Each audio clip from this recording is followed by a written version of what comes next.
What if Mark Grayson wasn't born on Earth? What if he took his first breath on Viltrum, the homeworld of the most dangerous empire in the galaxy? Would he still become a hero? Or would he become something much worse? Let's start from the beginning. In this timeline, Nolan never falls in love with Debbie. There's no Earth assignment, no peaceful suburban life. Instead, Nolan finds a suitable Viltrumite partner, a genetically elite warrior named Arya, bred for power and loyalty. Their union isn't built on love, but duty. Their child, Mark Grayson, born into the heart of the Viltrumite regime, doesn't grow up playing catch in the backyard. He grows up watching executions. His lullabies are the cries of conquered worlds. His toys are weapons of war. From birth, Mark is groomed for greatness. He has insane potential. His genetic scans come back off the charts. He's not just strong, he's something new. By the time Mark is 5, he's already sparring with adult soldiers, and by 6, he unalives one. It wasn't an accident. The soldier underestimated him, and Mark didn't hesitate. And the Viltrumites praised him for it. Mercy is weakness, compassion is treason, and Mark is a prodigy. But not everyone on Viltrum sees him as a blessing. High Command watches him closely. Some fear he might grow too strong. Others want to mold him into the perfect weapon. Nolan, now a war hero, is promoted to oversee Mark's development personally. But Arya, Mark's mother, sees something else. A flicker of doubt, a hesitation during a training exercise, a question whispered alone. Why do we kill so many? She shuts it down fast. Like, emotions are dangerous. Like, curiosity is worse. Viltrum doesn't allow second thoughts, so they train it out of him. Mark is subjected to months-long war simulations, deprivation chambers, psychological rewiring. Every inch of empathy gets stripped away. By the time he's 10, he's seen more death than most Viltrumites do in a lifetime. He leads small-scale planetary assaults, not as a soldier, but as a commander. His name spreads across the stars. The prodigy, the planets surrender at the sound of it. Rebel groups abandon their cause, and back on Viltrum, High Command starts preparing for his ascension. Mark will be the youngest Viltrumite to ever lead a legion, but it all changes when they give him his first solo mission. Mark is given a mission to Earth as a test. His mission is to conquer the planet, subjugate the population, eliminate any threats, all without assistance. It's a soft planet, they say, weak and primitive. It should take a month, maybe 2.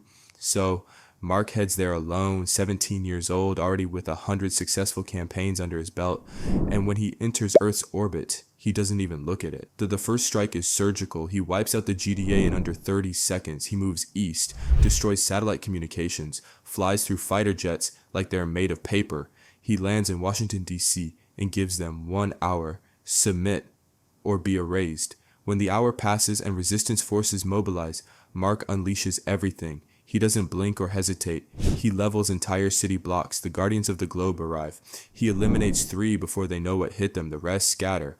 Mark doesn't just conquer Earth. He does it with terrifying efficiency. In 1 week, all global militaries are dismantled. In 2 weeks, the last known GDA bunker is destroyed. In 1 month, Earth is quiet, but then something strange happens and he pauses. He starts noticing people rebuilding. Mothers shielding their children, not fighting, not resisting, just surviving. And he sees fear, not respect, not awe. Fear, he's used to it, but this time it bothers him. Why? A woman in a ruined shelter offers him water. She's trembling. She doesn't even speak, just holds out the bottle, and Mark, he takes it. He doesn't know why. He could have crushed her, but he takes the water, nods, and walks away. That night, he can't sleep. He dreams of fire, screams, his victims. The voices start to haunt him, and worse, he doesn't feel strong anymore. He feels empty. Viltrum sends a transmission. They're sending a team, not for reinforcement, for evaluation. The same process he's seen a dozen times. Check the colony, confirm loyalty, purge if necessary. And Mark knows what that means. If he shows even a hint of hesitation, they'll eliminate him, just like they did to the last prodigy who faltered. So he prepares, puts on the face, buries the doubt, and waits. The team arrives, consisting of 3 elite Viltrumites. Older, experienced, ruthless. They question him, examine Earth's progress, review his reports, and then one of them slaps a child in front of him. Hard. The mother screams. They watch Mark, waiting, testing. Will he react? He doesn't move, but something inside cracks. That night, he finds the child again. Alone, hiding. Mark kneels, offers him food. The kid doesn't take it. Just stare at him, terrified.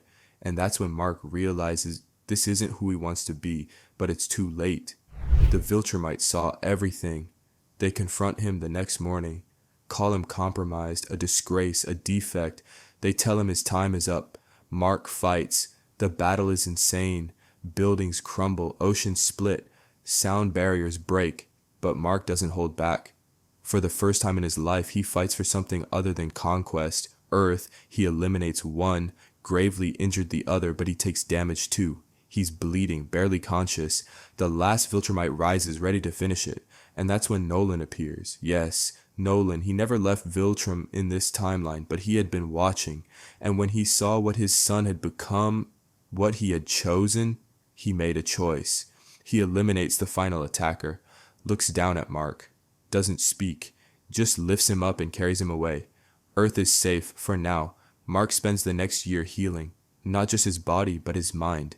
He starts rebuilding the planet he once helped destroy, brick by brick, and slowly Earth starts to forgive him. He still has nightmares, he still remembers, but he also learns. He learns humanity, empathy, and he swears he will never let Viltrum do this to another world again. And so the boy born on Viltrum becomes something new, not a soldier, not a conqueror, but a protector. But what happens when you defy the empire that raised you? What happens when you make the Viltrumites bleed? You don't get a medal, you get a war. 1 year after Mark's rebellion, Earth is rebuilding. Cities rise, life returns. The skies are quiet, but everyone knows it's temporary. The empire never forgets, and Viltrum is on its way. Mark knows it too. He's stronger than ever, training daily, pushing limits. Nolan, scarred but alive, trains beside him. A father and son, no longer conquerors, now soldiers of survival. But even with all their power, they're not ready, not for what's coming. Because this isn't a cleanup squad, this is an extermination force. 7 elite Viltrumites, veterans of the Scourge campaign, destroyers of planets. One of them led the execution of Urath, a civilization twice Earth's strength. Another hunted down and eliminated a former Viltrumite who defected.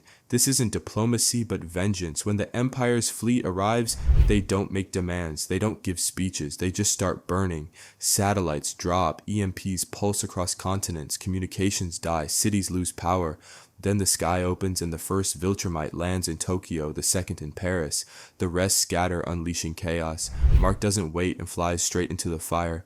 The first clash happens above the Pacific. Mark intercepts Commander Telner, a towering brute with 2 centuries of conquest behind him. The battle is brutal. Mark's speed versus Telner's experience. Oceans churn beneath them. Shockwaves ripple across coastlines. Mark takes a hit and his ribs shatter, but he doesn't stop. He slams Telner into a tectonic plate, triggering an earthquake. But that's just one. Elsewhere, no one is holding off 2 at once, blood staining the clouds. Now global defense forces try to help, jets, missiles, even Martian drones, but it's useless. They're flies in a hurricane. Eve arrives. She's not a Viltrumite, but her power is reality bending. She reshapes terrain, erects barriers, saves lives, but she's stretched thin. Mark needs more help, so he does something unthinkable. He opens a portal to Thraxa. General Craig, once an enemy, steps through. Behind him, a rebel Viltrumite faction. Warriors exiled for questioning the Empire. They hate Mark, but they hate the Empire more. An uneasy alliance is born. The battles escalate. Rome is turned to rubble. Johannesburg becomes a crater. In Antarctica, Adam Eve freezes 2 attackers in diamond constructs. One breaks free, the other suffocates. Mark finally eliminates his second Viltrumite. But he hesitates. It's a teenager, barely older than him, raised like he was, conditioned like he was. Mark whispers an apology before crushing his throat. Nolan is bleeding out. He's on his knees. A Viltrumite stands over him. But before the killing blow, Debbie, yes, Debbie, appears. She's got a GDA prototype railgun. She fires. The blast knocks the Viltrumite back long enough for Mark to intervene. And this is where it turns. Mark snaps. Not just physically, mentally. He's done being prey. He goes feral, faster than sound, stronger than steel. He decapitates one with a single blow, punches another into orbit, and then he flies straight into the flagship. He tears through it. Hallways become rivers of blood. Command decks collapse. He finds the fleet commander, a Viltrumite with a white beard and golden armor, a relic of old wars. Mark challenges him, and the duel is cosmic. Every punch is a sonic boom. Every clash rips through metal. The ship begins to fall from orbit, but Mark doesn't care. He keeps hitting, even as he burns through the atmosphere, even as his skin peels from heat. He doesn't stop, and finally, he wins. The commander lies broken. The ship crashes into the Pacific. Silence. Across the globe, Viltrumites pause. Their leader is gone. Their momentum shattered. And for the first time in Viltrum's history, they retreat. Earth isn't conquered but liberated, but the cost, catastrophic, cities in ruins, millions dead, Nolan barely alive, Mark is scarred, physically, emotionally, spiritually, he's not the same, he never will be, and back on Viltrum, they're not done. The High Command watches, they regroup, they whisper, Mark isn't a failed asset anymore, he's a threat, a legend, a symbol, and the Empire doesn't tolerate symbols, and they'll be back. But so will Mark. Stronger, smarter, ready, and next time, he won't be defending Earth, he'll be bringing the fight to Viltrum. The day Mark said no was the day the war really began. For the first time since his birth, Mark wasn't just a Viltrumite. He wasn't a conqueror, he wasn't his father's son, he was something else entirely. And the moment he stood between Debbie and 3 Viltrumite elites, everything that had once held Earth in chains broke at once. Mark didn't kill them, not right away. He fought them. The 3 elites were bred for one thing, domination, raised in gravity chambers, trained in atmospheric warfare, specialists in planetary subjugation. But Mark wasn't trained in theory, he was raised in it, built in it. They tried to restrain him. He threw 1 through 6 floors of reinforced steel, vaporized another by slamming him into a power core. The 3rd fled when he realized Mark wasn't pulling punches anymore. It wasn't just strength, it was rage, controlled, surgical, and focused entirely on protecting the one thing Mark had buried for years, his humanity. After that, there was no going back. Nolan tried to cover it up. He begged the Empire for leniency, claiming Mark had a lapse in judgment, that he was still loyal. But Viltrum didn't tolerate weakness. They didn't send more negotiators. They sent an extermination squad. 10 Viltrumites, all trained in planetary erasure. One goal, kill Mark Grayson, wipe Earth clean, burn the resistance. But Mark was ready. He didn't run. He didn't hide. He built an army, not of humans, of survivors, former GDA agents, hybrid clones reprogrammed by robot, tech-enhanced civilians, old heroes who had once been shattered by Nolan's betrayal, now reforged by Mark's vision. And Eve, always Eve. She rebuilt Chicago in 4 days, turned abandoned satellites into kinetic defense grids. She didn't just follow Mark into war, she made the war winnable. When the extermination squad hit Earth's atmosphere, they were met by something no Viltrumite had ever seen. Resistance that fought back. The first wave struck DC, or what was left of it. Mark met them mid-sky, dragging one through a volcano before collapsing it on him. Debbie watched from a shelter bunker as explosions lit up the horizon. For the first time, she didn't cry out of fear, she cried out of hope. By the end of the battle, only 2 Viltrumites remained alive. Mark let one go on purpose, so Viltrum would hear exactly what he said next. I'm not their enemy anymore, I'm your problem now. The message traveled across galaxies in less than a day. Viltrum didn't react with panic, they reacted with protocol. Activate deep cells across Terran colonies, burn the archives, initiate planetfall doctrine. Mark wasn't just a rogue, he was a threat to order, and that's when everything changed. It started with allies. Races once enslaved by Viltrum began to whisper the name Grayson. The insectoid Veltari sent envoys. The iceborne Kier split their moons in salute. Even the coalition of planets, long broken, began to reform. Alan returned, scarred, hardened, but not afraid. He called it the Accord, a declaration that any world under threat from Viltrum would fight together or die alone. Mark wasn't a soldier anymore, he was a commander, and then he became something even greater, because the moment the First Accord fleet defended the Duraka system from Viltrumite siege, and won, it broke something fundamental across the stars, the illusion of Viltrumite invincibility. The Empire retaliated by glassing 3 planets. Mark responded by invading 1. He didn't just liberate it, he terraformed the capital. Brought breathable air to an underground race that hadn't seen the sun in 500 years. He became myth. But myths don't last forever. As Mark's influence spread, so did the cracks in his armor, His body was still Viltrumite, but it wasn't unlimited. He began pushing himself further, fighting longer, refusing to rest. Nolan warned him, but the closer Mark got to tearing Viltrum down, the more he started losing pieces of himself. Sleep faded, he stopped smiling. Even Eve noticed. There were days he wouldn't speak, days where all he could see was what was left of the people he'd failed to save. Because even as he won battle after battle, Mark knew the truth. This war wasn't about strategy, it was about timing.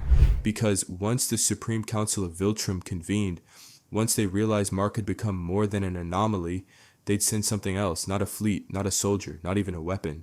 They'd send judgment, a war engine the size of a moon, capable of manipulating gravitational singularities, meant for one purpose, to erase civilizations from history. The moment judgment was activated, the clock started ticking. Mark gathered every fleet, every Accord world, every resource, and for the first time since he was 10 years old, he was scared, because he knew judgment couldn't be stopped by brute force. It would have to be destroyed from the inside. But the interior of the war engine had one problem: anti-Viltrumite compression fields. Only one kind of body could survive it. A body enhanced by the heart of Viltrum, the same relic Mark had sealed away years ago, the one he swore never to use, because the moment he did, there'd be no going back. He'd become something else, something not human. The team protested. Eve begged him. Nolan offered to go in his place. Mark refused, because this wasn't just about winning anymore. It was about ending it. He traveled alone, unlocked the seal, and for a moment, when the heart's power coursed through his cells, even time slowed down. He didn't scream. He remembered Debbie's smile. Then he vanished into the sky. No transmissions, no sign of life. The world thought he'd died. Until judgment exploded, an entire fleet gone. 3 elite generals eradicated, and Mark, floating in the void, burned, changed, breathing, but alive. The heart had changed him. He wasn't stronger, he was unbreakable. And he had one more stop to make. Viltrum, because there was one thing left, not conquest or surrender. Closure. Skipping forward, it has been 3 years since the day Mark Grayson made the Viltrumite Empire bleed. 3 years since he turned Earth from a colony in waiting to the only planet to ever survive a full-scale Viltrumite assault. But victory came at a cost. Cities still lie in ruins. Millions remain displaced, and Mark, he's not the boy who conquered Earth anymore. He's something else. He's a symbol. And Viltrum hates symbols. The Empire didn't forget. They never do. For every soldier Mark killed, they forged 10 more. For every flagship he destroyed, they built a fleet. And now the galaxy trembles, because the next war isn't coming to Earth. Mark is bringing it to them. It begins with a whisper, a rebellion. Sparks lit across 10 systems. Former slaves, defected Viltrumites, alien races who once hid underground now fight under one name, the Grayson Accord. And leading them, Mark. Not just the strongest among them, but the one who showed them Viltrum can bleed. He leads the assault on Sigma 9. A weapons depot for the Viltrumite Empire. With Adam Eve by his side, they rip through battalions. Mark disables their gravitational failsafes, collapsing the moon into itself. Victory, quick, loud. The message is clear. Nowhere is safe. Back on Earth, Debbie watches transmissions of her son tearing through enemy lines. Her heart breaks with every punch. He's not killing out of rage anymore. He's killing out of duty. He's becoming a general, but he's not alone. Nolan, old and damaged, acts as Mark's advisor. Eve, more powerful than ever, becomes his shield. Even Alan the alien returns, rallying the coalition of planets to Mark's side. Together they strike world after world, quick raids, strategic wins, gathering momentum until Viltrum responds. The Empire doesn't send another squad. They send the final cleansing, a mass mobilization of their remaining elite. 25 Viltrumites, 3 dreadnoughts, a planet-sized war engine called Judgment. Their goal isn't conquest, it's extinction, and they know Mark is coming. The first clash happens in orbit around Calexis Prime. Mark and his army arrive, expecting to liberate. Instead, they find Judgment. The battle isn't fought in cities, it's fought in space, atmosphere, stratosphere. Bodies fall like meteors. Alan loses an eye. Nolan's lung collapses. Eve burns herself out, freezing a warship mid-warp. And Mark? Mark doesn't slow down. He tears through hulls, pulls Viltrumites out of orbit, cracks skulls against satellites. But even he feels it. This war is too big. The Empire is too strong. His forces are breaking, so he makes a decision. He goes alone, deep into Judgment. It's dangerous, a floating fortress with gravity cannons and anti-Viltrumite fields, but Mark pushes forward. Every corridor becomes a grave. He fights 10 at once. Bones break, teeth fly, and finally he reaches the core. There, he meets Supreme Commander Zarl, a legend. the oldest living Viltrumite, the one who ordered Earth's destruction. Zeril is twice Mark's size, older, wiser, colder. Their battle lasts 2 hours. Every punch is felt across continents.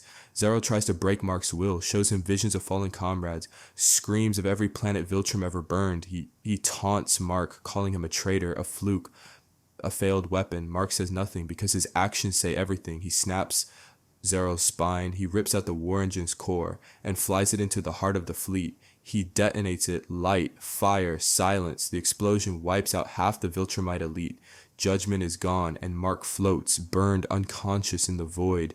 They find him 2 days later, barely alive, bones shattered, but the message is clear. The Empire is no longer immortal. Months pass, Viltrum fractures, the death of Zero creates a power vacuum. Civil war erupts. Some want revenge, others want peace. The rebellion spreads like wildfire. Systems once loyal now rise in revolt. The Grayson Accord becomes law in over 300 sectors. Mark recovers slowly. His body may heal, but his mind, it's harder.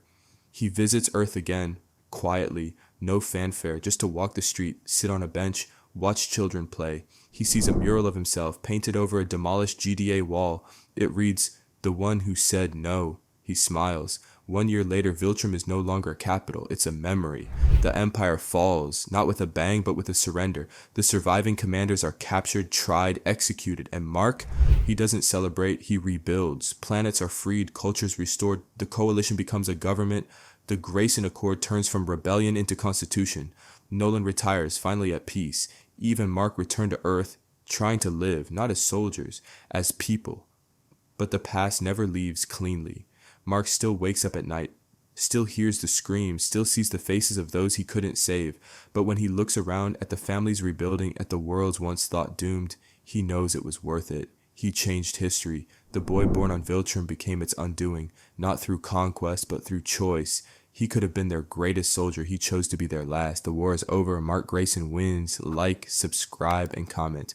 Ideas for future videos.